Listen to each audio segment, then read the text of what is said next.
O'zbekiston kimyo va farmatsevtika sanoati xodimlari kasb uyushmasi Respublika kengashi tashabbusi bilan Navoiyda 28-aprel Butunjahon mehnatni muhofaza qilish kuni oldidan maxsus seminar o'tkazildi. Tafsilotlar muxbirimiz lavhasida.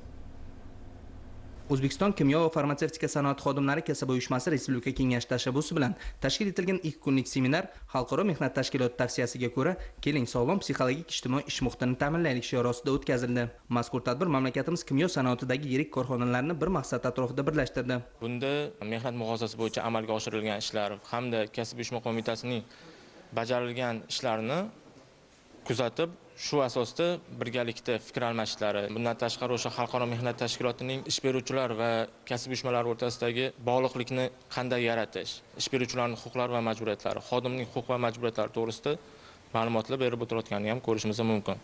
Muloqotda sanoat korxonalarida mehnatni muhofaza qilishga qaratilgan e'tibor, xodimlar salomatligini asrash borasida amalga oshirilayotgan tizimli ishlar muhokama qilindi. Tadbirni shiori ham alohida bir ezgu maqsad yo'lida tashkil etilgan.